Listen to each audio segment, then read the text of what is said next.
Okay, Shock of God, you want an answer? You've got it. I don't know if this is the answer you're looking for. I don't know if you're going to be happy by this. I don't know if you're going to be disappointed by this. Frankly, I don't care. This is the answer. Whether you like it or not, that's fine. You want to know if atheism has definitive proof that it is accurate and correct? It doesn't. I will be the first to honestly answer that. We don't. However, we never specifically claimed that we're right. At least I don't claim that I'm right. I would never be that arrogant to claim that I am right.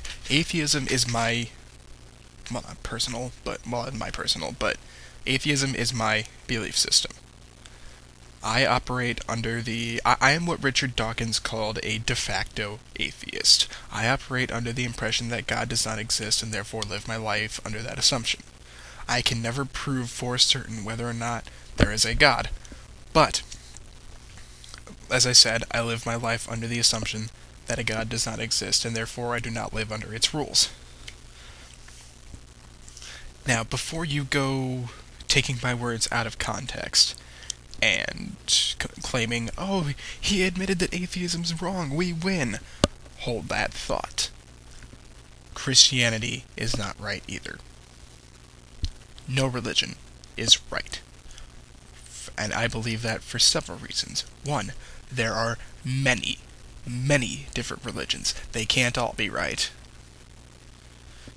Two, the only definitive, quote-unquote, source of evidence for Christianity is the Bible itself. That is a biased source that has no objective reasoning in it whatsoever. Therefore, I do not consider it a valid historical source, because it is all written around one topic. It does not provide any objective view on Christianity or any other religion for that matter. I don't know why I would have anything in it about another religion because it's about Christianity, but I digress. It is a biased source. I do not listen to biased sources. But that's just me. I am a man of reason. I am a man of logic. I am a man of science. Biases get you nowhere with me. Fair enough? I would think so. Anyway. And I can speak from experience on Christianity, because I used to be Catholic. I used to be hardcore Roman Catholic. Look where I am now. I'm an atheist. Figure that one out. Never mind. Don't figure that one out. That would take forever. But anyway, like I said, I was Catholic for about 18 years of my life. Like 18, 19 years, give or take. I only just recently became an atheist.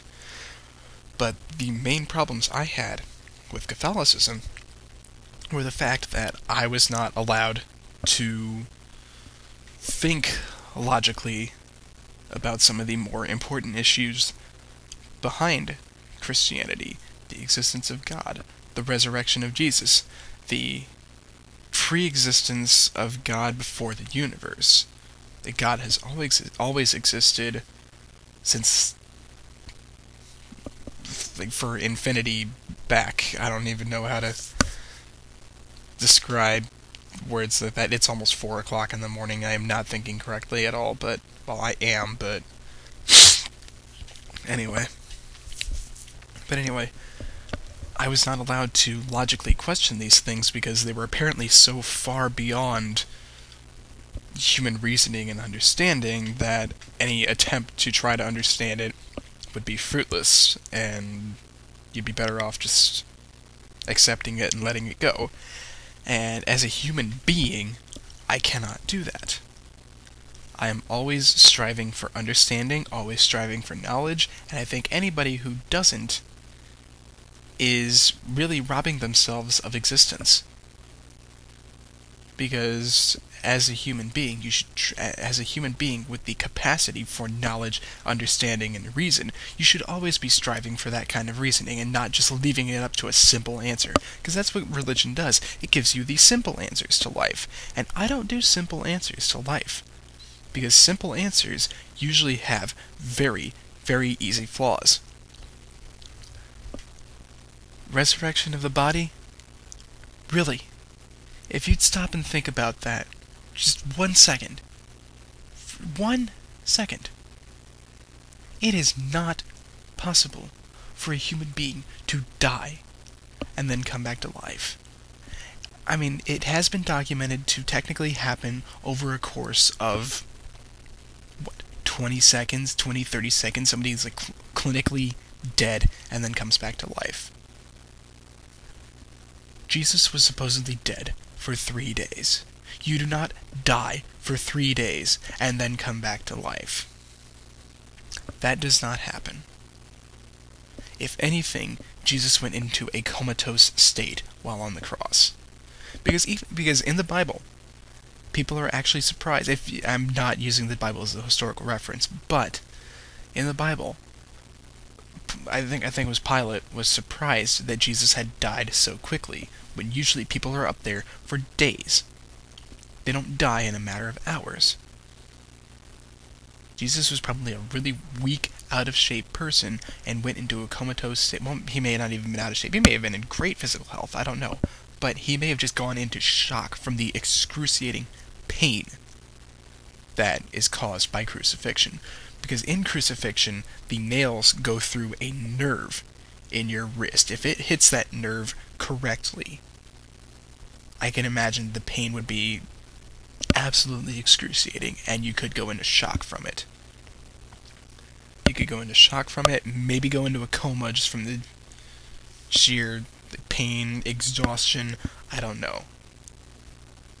But again, to die for 3 days, and then suddenly come back to life, does not happen. Clinically impossible. Also, on that same note, as far as the whole... I remember in one of your videos you posted, or you talked about how it didn't make sense that we just die, go into the ground, and that's it. Nothing happens. What makes that so hard to understand? That's pretty much what happens. We have an electrical current that runs through our nervous system. Once that electrical current is extinguished, we're dead. Nothing happens. We do not have souls that would suddenly leave our bodies and enter another dimension. We may... I don't know if you believe theoretical physics, which I do. But it is theory at this point. But, there may be other dimensions. Some part of our energy may go to another dimension when we die.